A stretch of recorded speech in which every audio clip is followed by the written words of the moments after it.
tundukkan kepalanya, tutup matanya, ikutilah usah berdoa ya. Bapa di surga, terima kasih untuk kasih, untuk anugerah yang Tuhan berikan kepada kami. Saat ini kami mau beribadah, bernyanyi, dan mendengarkan firman Tuhan. Terima kasih Tuhan, hanya di dalam nama Tuhan Yesus kami sudah berdoa. Amin. Nah adik-adik, Lausa percaya pasti semuanya masih semangat bernyanyi dan memuji Tuhan. Dan semuanya pasti bersukacita. Kita nyanyikan lagu ini, adalah sukacita di hatiku. Semuanya kita nyanyikan sama-sama ya.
Yuk adik-adik semua, Tuhan Yesus memanggil kita semuanya untuk bersama-sama mendengarkan. Kita mau belajar firman Tuhan. Kita nyanyikan lagu ini, dengar Dia panggil nama saya.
jawab ya, ya, ya.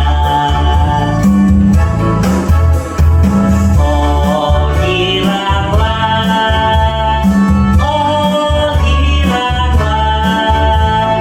Yesus amat cinta pada saya. Oh giranglah.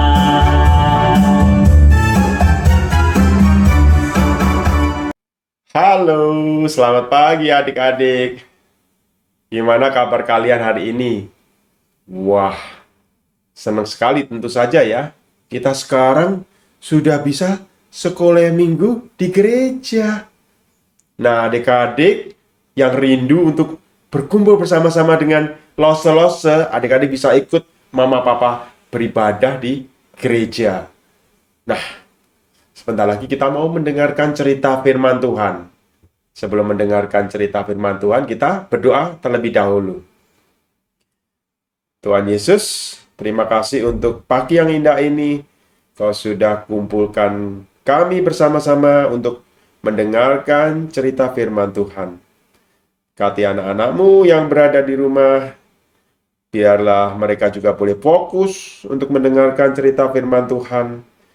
Berkati juga Lose yang akan membawakan kebenaran firman-Mu. Hanya di dalam nama Tuhan Yesus kami berdoa. Amin. Adik-adik, kalian sekarang ini pasti sudah masuk libur sekolah ya. Siapa yang sudah punya rencana pergi berlibur bersama papa mama? Lose juga. Minggu depan, Lose mau pergi ke pantai bersama dengan keluarga. Wah, seneng ya. Tapi selama liburan, jangan lupa ya, kalian tetap harus teduh, tetap harus berdoa, dan juga tetap beribadah kepada Tuhan. Nah, minggu ini, Lose mau cerita kisah tentang Petrus dan Kornelius yang diambil dari Kisah Para Rasul pasalnya yang ke-10. Nah, yuk kita ambil Alkitab kita. Kisah Para Rasul. Nah, adik-adik tentu sudah tahu ya siapa Petrus ya. Petrus itu salah satu muridnya Tuhan Yesus ya. Tapi adik-adik tahu nggak siapa Kornelius? Siapa ya Kornelius ya? Pernah dengar nggak? Nah, tentu adik-adik penasaran ya. Siapa Kornelius? Tapi sebelumnya Lose mau nanya nih. Kalau di sekolah, kalian itu punya banyak teman nggak sih? Terus kalau berteman suka pilih-pilih teman nggak? Terus kalau berteman cuma pilih yang sukunya sama aja.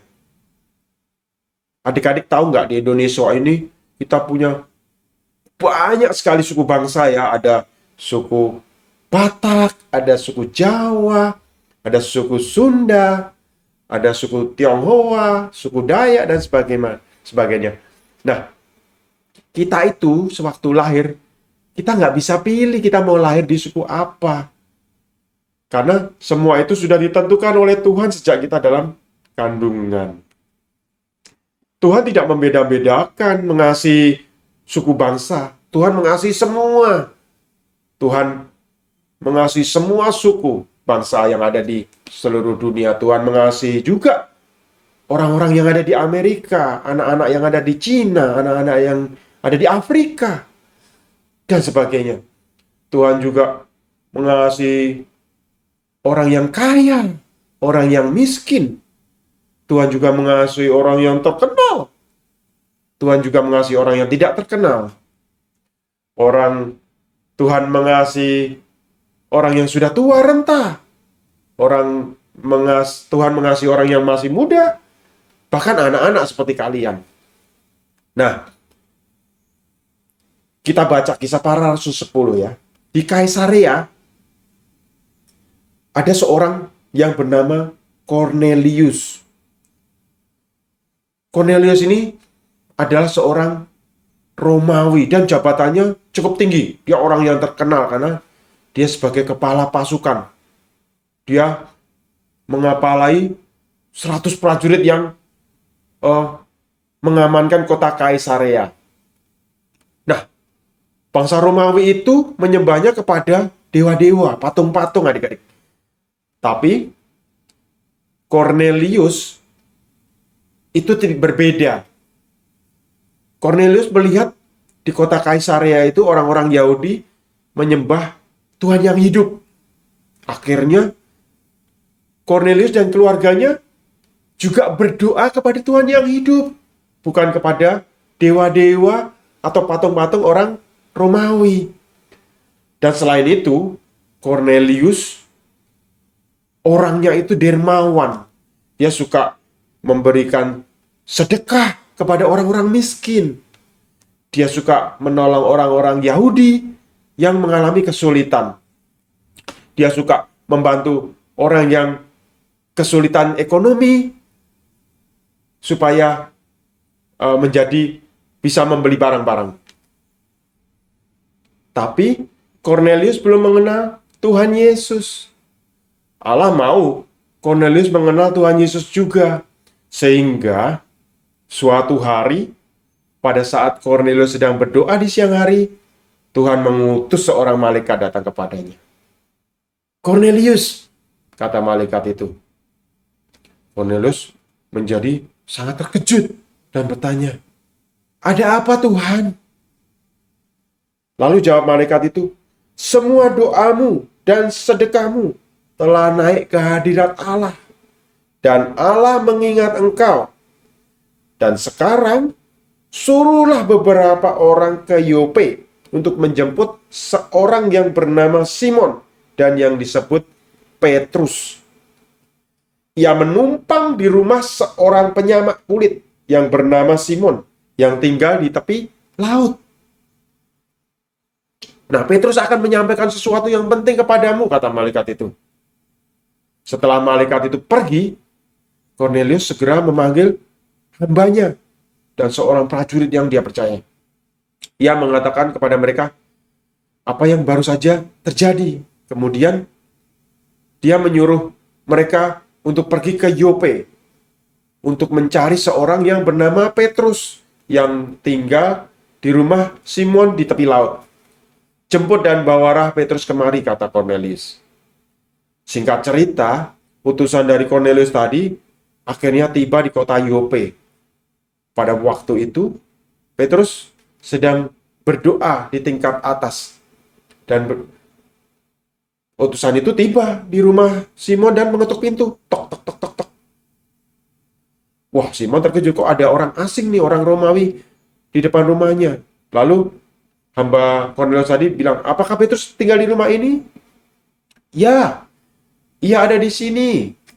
Tapi ia sekarang sedang berdoa di tingkat atas," kata Simon. Di tingkat atas, Petrus dapat melihat ketiga orang itu.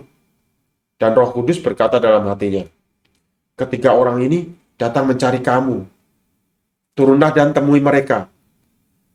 Pergilah dengan mereka dan jangan ragu karena aku yang mengutus mereka datang kepadamu," kata Roh Kudus.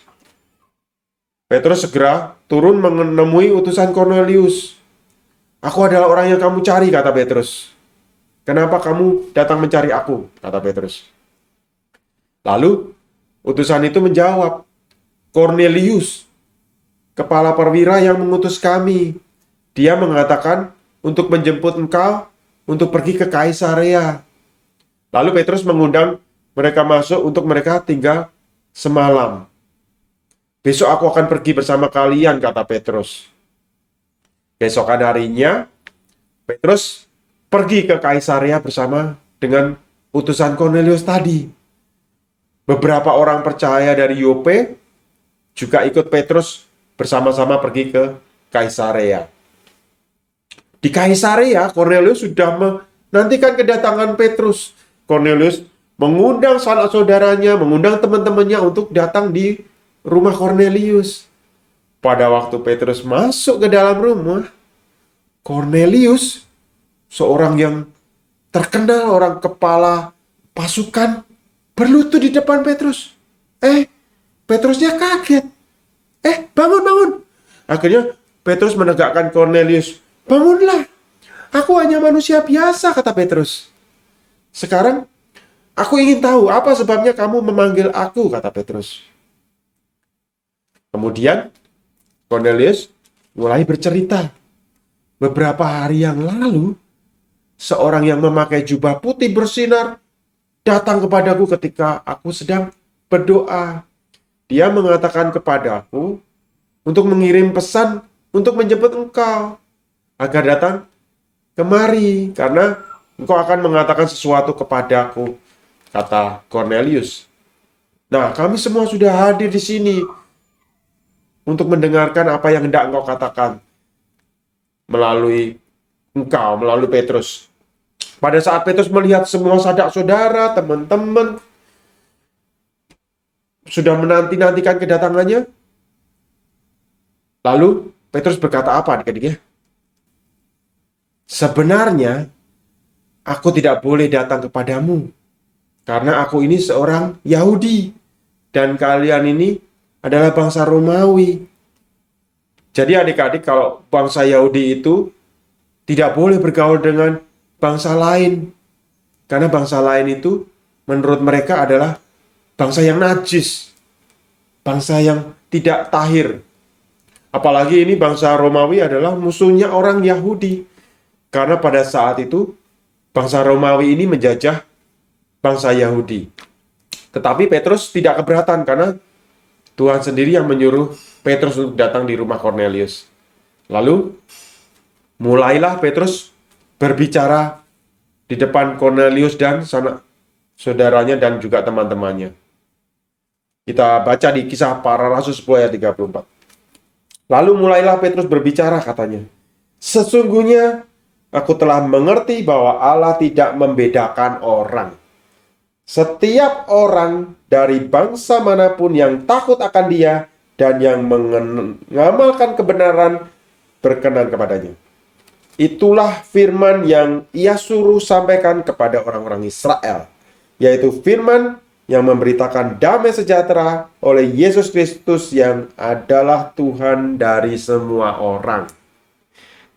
Kamu tahu tentang segala sesuatu yang terjadi di seluruh tanah Yudea, mulai dari Galilea, sesudah baptisan yang diberitakan oleh Yohanes, yaitu tentang Yesus dari Nazaret, bagaimana Allah mengurapi Dia dengan Roh Kudus dan kuat kuasa. Dia yang berjalan berkeliling sambil berbuat baik dan menyembuhkan semua orang yang dikuasai iblis, sebab Allah menyertai Dia. Dan kami adalah saksi dari segala sesuatu yang diperbuatnya di tanah Yudea maupun di Yerusalem. Dan mereka telah membunuh Dia dan menggantung Dia pada kayu salib. Yesus itu telah dibangkitkan Allah pada hari yang ketiga, dan Allah berkenan bahwa Ia menampakkan diri, bukan kepada seluruh bangsa, tetapi kepada saksi-saksi yang sebelumnya telah ditunjuk oleh Allah, yaitu kepada kami yang telah makan dan minum bersama-sama dengan Dia setelah Ia bangkit dari antara orang mati. Ayat 42. Dan Ia telah menugaskan kami memberitakan kepada seluruh bangsa dan bersaksi bahwa Dialah yang ditentukan Allah menjadi hakim atas orang-orang hidup dan orang-orang mati. Tentang Dialah semua nabi bersaksi bahwa barang siapa percaya kepadanya, ia akan mendapat pengampunan dosa oleh karena namanya. Nah, adik-adik, ketika Petrus sedang berkata demikian, turunlah Roh Kudus ke atas semua yang mendengarkan pemberitaan firman itu. Dan semua orang percaya yang menyertai Petrus dari Yope, dari kalangan orang Yahudi, terheran-heran. Karena mereka melihat Roh Kudus dicurahkan juga ke atas bangsa-bangsa lain. Bahkan ke atas bangsa-bangsa Romawi. Mereka melihat dan mendengar sendiri orang-orang Romawi itu berkata-kata dalam bahasa roh dan memuliakan Allah. Lalu Petrus menyuruh mereka dibaptis dalam nama Tuhan Yesus. Akhirnya Cornelius dan sanak saudaranya dan teman-temannya dibaptis dalam nama Tuhan Yesus. Cornelius akhirnya meminta Petrus untuk tinggal beberapa hari lagi bersama-sama dengan mereka agar mereka bisa belajar firman Tuhan dari Petrus, belajar bareng-bareng. Nah, adik-adik, itu tadi cerita ya mengenai Petrus dan Cornelius. Petrus yang seorang Yahudi dan Cornelius yang seorang Romawi yang mereka merupakan musuh ya. Tetapi mereka bisa berteman dan bisa menjadi saudara seiman. Adik-adik, pasti ada ya di antara kalian juga mempunyai sahabat atau bestie yang beda suku bangsa ya. Sama seperti Petrus dan Cornelius tadi. Karena ternyata Tuhan itu tidak membeda-bedakan suku bangsa. Tuhan mengasihi semua orang. Tuhan mengasihi suku Jawa, suku Batak, suku Sunda, suku Ambon. Tuhan mengasihi orang yang kaya, yang miskin. Tuhan mengasihi orang yang terkenal maupun yang tidak terkenal. Tuhan mengasihi semua. Karena Tuhan sudah mengasihi mereka semua, kita juga harus mengasihi sesama kita sama seperti Tuhan Yesus mengasihi mereka. Kita harus mengasihi teman-teman kita, saudara kita, keluarga kita. Nah, adik-adik, sampai di sini cerita lose tentang Petrus dan Cornelius ini yang diambil dari Kisah Para Rasul pasalnya yang 10. Nah, sebelum kita berpisah, kita berdoa terlebih dahulu. Tuhan Yesus, terima kasih untuk firman-Mu yang mengajarkan kami untuk mengasihi sesama kami dengan tidak membeda-bedakan suku bangsa dan budayanya. Ampuni kami Tuhan kalau selama ini kami berlaku tidak adil kepada sesama kami. Kiranya mulai hari ini kami mau belajar untuk mengasihi teman kami, saudara kami, keluarga kami dengan lebih baik lagi seperti Tuhan Yesus yang sudah mengasihi kami. Terima kasih Tuhan, hanya di dalam nama Tuhan Yesus kami berdoa. Amin. Nah, adik-adik, sampai di sini cerita Lose minggu ini. Sampai ketemu minggu depan. Dadah.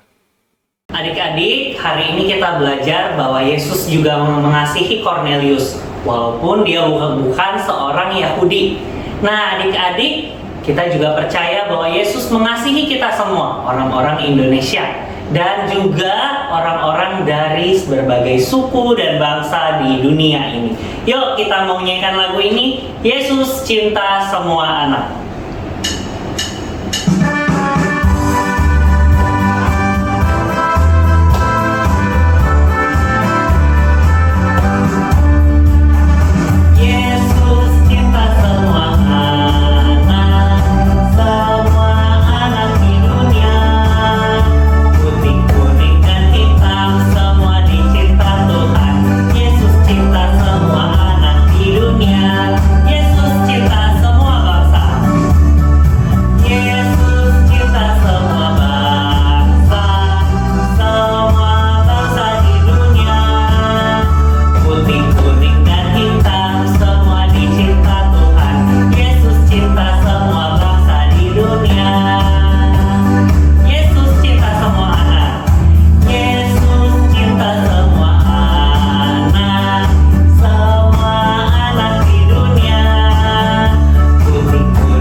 Kita mau memberikan yang terbaik buat Tuhan. Kita siapkan persembahan kita. Kita nyanyikan lagu ini, Bawa Persembahanmu.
memimpin kita di dalam doa.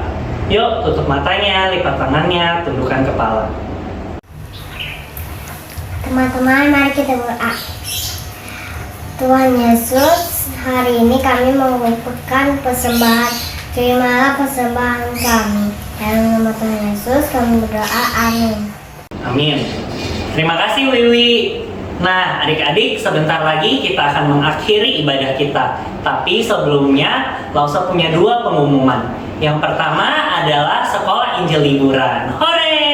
Akhirnya, sekolah Injil liburan kita tahun ini tidak akan diadakan secara online, tapi di gereja, secara onsite ya. Dan hari ini adalah hari terakhir untuk mendaftarkan diri adik-adik.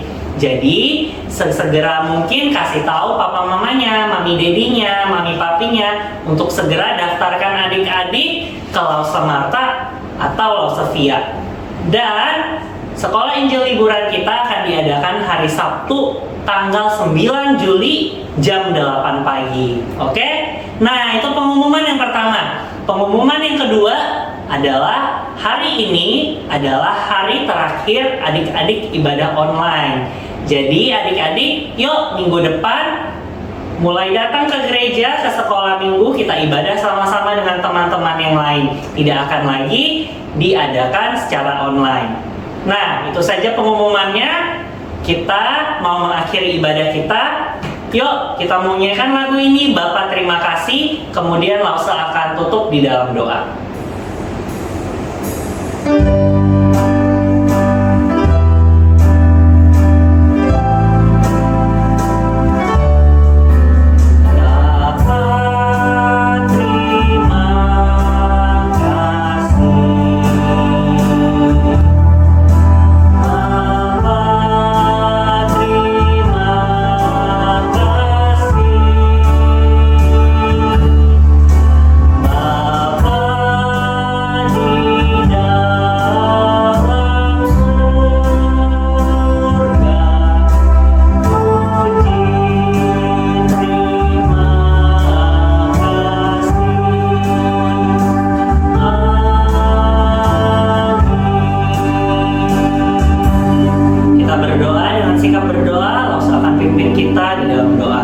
Bapa di surga, terima kasih untuk anugerah Tuhan, untuk kesempatan dan waktu yang boleh diberikan kepada kami. Kami boleh memuji Tuhan, kami boleh bernyanyi, memuliakan nama Tuhan, dan kami boleh belajar firman Tuhan.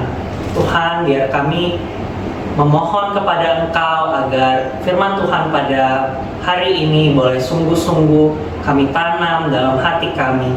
Terima kasih Tuhan. Sebentar lagi kami akan mengakhiri ibadah ini. Terima kasih Tuhan, hanya di dalam nama Tuhan Yesus kami sudah berdoa. Amin. Selamat hari Minggu adik-adik. Salam sehat selalu. Sampai jumpa minggu depan. Tuhan Yesus memberkati.